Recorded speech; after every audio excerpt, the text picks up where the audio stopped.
Hi everyone, welcome to our Amrutanjan cooking channel. ಇವತ್ತಿನ ದಿನ ನಾವು ಕಟ್ಸಾರು ಅಥವಾ ಚಪ್ಪೆ ಸಾರನ್ನ ಮಾಡ್ತಾ ಇದ್ದೀವಿ. ಇದು ತುಂಬ ಈಸಿಯಾಗಿ ಮಾಡುವಂತಹ ರೆಸಿಪಿ.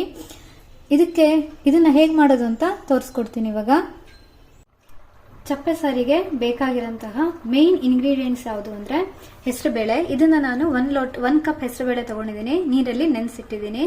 ನಂತರ 1 ಟೊಮೆಟೊ, 1 ಈರುಳ್ಳಿ, ಸ್ವಲ್ಪ ಕಾಯಿ ತುರಿ, ನಂತರ ಒಂದು 4ರಿಂದ 5 ಕರಿಬೇವಿನ ಹೆಸರು, ಆಮೇಲೆ ಸ್ವಲ್ಪ ಕೊತ್ತಂಬರಿ ಸೊಪ್ಪು, 3 ಹಸಿಮೆಣಸನ್ನ ತಗೊಂಡಿದ್ದೀನಿ. ಮಾಡೋದು ಅಂತ ತೋರಿಸ್ತೀನಿ. ಇವಾಗ 3-4 ವಿಷಲ್ ಹಾಕ್ಸ್ಬಾರ್ದು, ಯಾಕಂದ್ರೆ ಅದು ಸ್ವಲ್ಪ ಹೆಸರುಬೇಳೆ ಬಾಯಿಗೆ ಸಿಗಬೇಕು. ನೀರಲ್ಲಿ ನೆನೆಸಿಟ್ಟಿರೋ ಹೆಸರುಬೇಳೆನ ಇವಾಗ ಕುಕ್ಕರಲ್ಲಿ 1-2 ವಿಷಲ್ ಹಾಕ್ಸ್ಬೇಕು. ಹೆಸರುಬೇಳೆನ 2 ವಿಷಲ್ ಹಾಕ್ಸಾಗಿದೆ. ಅದನ್ನ ಇವಾಗ ಕುದಿಯಕ್ಕೆ ಇಟ್ಟಿದ್ದೀನಿ. ಇದಕ್ಕೆ ನಾನು ಹೆಚ್ಚಿಕೊಂಡಿರೋ ಟೊಮೆಟೊ, ಈರುಳ್ಳಿ, ಹಸಿಮೆಣಸನ್ನ ಆಡ್ ಮಾಡ್ತಾ ಇದ್ದೀನಿ.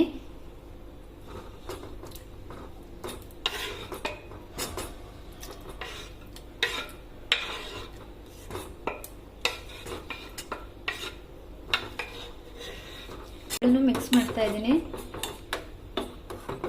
ಇದು ಇವಾಗ ಚೆನ್ನಾಗಿ ಕುದಿಬೇಕು. ಇದಕ್ಕೆ ಕುದಿಬೇಕಾದ್ರೆ ಬೇವಿನ ಸೊಪ್ಪನ್ನ ಹಾಕ್ತಾ ಇದ್ದೀನಿ.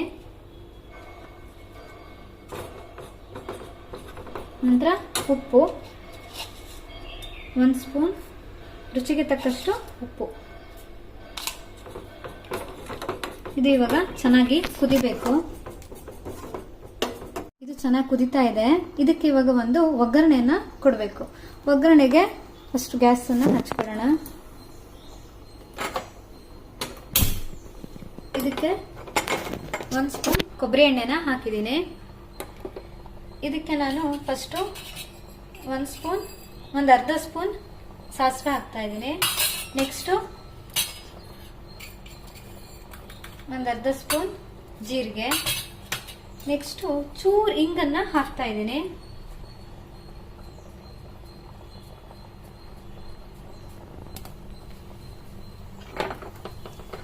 ಹಿಂಗನ್ನ ಹಾಕ್ತಾ ಇದ್ದೀನಿ. ನೆಕ್ಸ್ಟ್ ಲಾಸ್ಟಿಗೆ 1 ಸ್ಪೂನ್, 1/4 ಸ್ಪೂನು ಅರಿಶಿನ ಆಡ್ ಮಾಡ್ತಾ ಇದ್ದೀನಿ. ಇದಕ್ಕೆ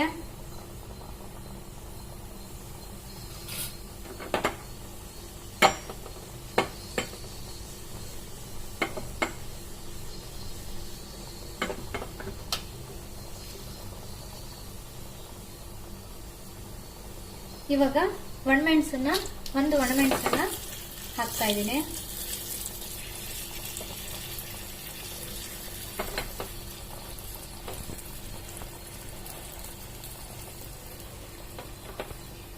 ಆಗಿದೆ. ಇವಾಗ ಇದನ್ನ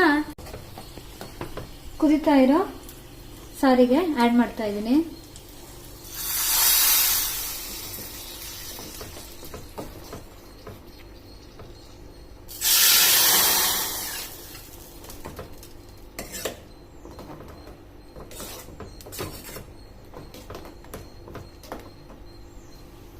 ಬೆಂಗಳೂರು ಕಡೆ ಇದನ್ನ ಕಟ್ಟು ಸಾರು ಅಂತ ಹೇಳ್ತಾರೆ.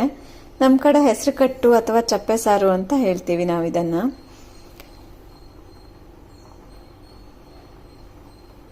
ಇದಕ್ಕೆ ಕೊತ್ತಂಬರಿ ಸೊಪ್ಪನ್ನ ಸ್ವಲ್ಪ ಆಡ್ ಮಾಡ್ತಾ ಇದ್ದೀನಿ. ಬಾಣಂತಿಯರಿಗೆಲ್ಲ ಇದನ್ನ ಕೊಡ್ತಾರೆ, ಚೆನ್ನಾಗಿರುತ್ತೆ ಟೇಸ್ಟ್. ಬ್ಯಾಚುಲರ್ಸ್ ಕೂಡ ಆರಾಮಾಗಿ ಮಾಡ್ಬಿಡ್ಬಹುದು. ನೀವು ಮನೇಲಿ ಏನೇ ತರಕಾರಿ ಇಲ್ಲದೆ ಹೋದ್ರು, ಈಗ ಮಳೆಗಾಲದಲ್ಲೆಲ್ಲ ಅಟ್ಲೀಸ್ಟ್ ಮನೆಯಲ್ಲಿ ಹಸಿಮೆಣಸು ಅಥವಾ ಟೊಮೆಟೊನ ಬೆಳಿತಾರೆ. ಸೊ ಆರಾಮಾಗಿ ಮಾಡ್ಕೊಬಹುದು ಇದನ್ನ. ಮತ್ತೆ ಜ್ವರದ ಬಾಯಿಗೆ ಕೂಡ ತುಂಬಾ ಒಳ್ಳೆ ಟೇಸ್ಟ್ ಕೊಡುತ್ತೆ ಇದು. ಜ್ವರ ಬಂದಾಗ ಸಾಮಾನ್ಯ ಪದಾರ್ಥಗಳೆಲ್ಲ ಬಾಯಿಗೆ ರುಚಿಸಲ್ಲ. ಸೊ ಇದನ್ನ ಮಾಡ್ಕೊಂಡು ತಿನ್ಬೋದು ನೋಡಿ. ರುಬ್ಬೋ ಕೆಲಸನೂ ಇಲ್ಲ, ತುಂಬಾ ಈಸಿ. ಇದು ಚೆನ್ನಾಗಿ ಕುದಿತಾ ಇದೆ. ಇವಾಗ ಇದಕ್ಕೆ ಕಾಯಿ ತುರಿನ ನಾನು ಆಡ್ ಮಾಡ್ತಾ ಇದ್ದೀನಿ. ಈ ಕಾಯಿ ತುರಿ ಕೂಡ ಆಪ್ಷನಲ್. ಈ ಕೆಲವೊಬ್ರು ಕಾಯಿ ತುರಿನ ಆಡ್ ಮಾಡ್ತಾರೆ, ಕೆಲವೊಬ್ರು ಆಡ್ ಮಾಡಲ್ಲ. ನೀವು ಹೇಗ್ ಮಾಡಿದ್ರು ಇದು ರುಚಿನೇ. ತುಂಬಾ ತೆಳುವ ತರ ಇರಬೇಕು ಅಂದ್ರೆ ಕಾಯಿ ತುರಿ ಬೇಕಾಗಲ್ಲ. ಇದು ಚೆನ್ನಾಗಿ ಕುದ್ದಿದೆ. ಇವಾಗ ನಾನು ಇದನ್ನ ಗ್ಯಾಸ್ ಅನ್ನ ಆಫ್ ಮಾಡಿಬಿಟ್ಟು ಇದಕ್ಕೆ ನಿಂಬೆ ರಸನ, ಅರ್ಧ ಕಡೆ ನಿಂಬೆ ರಸನ ಹಿಂಡ್ತಾ ಇದ್ದೀನಿ.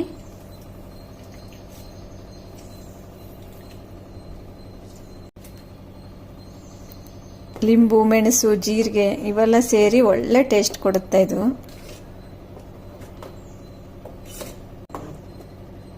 ರುಚಿ ರುಚಿಯಾದ ಚಪ್ಪೆ ಸಾರು ಅನ್ನದ ಜೊತೆಗೆ ರೆಡಿಯಾಗಿದೆ. ರುಚಿ ರುಚಿಯಾದ ಬಿಸಿ ಬಿಸಿಯಾದ ಚಪ್ಪೆ ಸಾರು ಅನ್ನದ ಜೊತೆಗೆ ರೆಡಿಯಾಗಿದೆ. ಈ ಚಪ್ಪೆ ಸಾರು ಕುದಿಬೇಕಾದ್ರೇನೆ ಸ್ವಲ್ಪ ಶುಂಠಿಯನ್ನು ನೀವು ಹಾಕಿದ್ರೆ ಫ್ಲೇವರ್ ಇನ್ನೂ ಚೆನ್ನಾಗಿರುತ್ತೆ. ಸೊ ಮನೇಲಿ ನೀವು ಟ್ರೈ ಮಾಡಿ. ನಮ್ಮ ಚಾನೆಲನ್ನು ಸಬ್ಸ್ಕ್ರೈಬ್ ಮಾಡಿ, ಶೇರ್ ಮಾಡಿ ಮತ್ತು ಲೈಕ್ ಮಾಡಿ.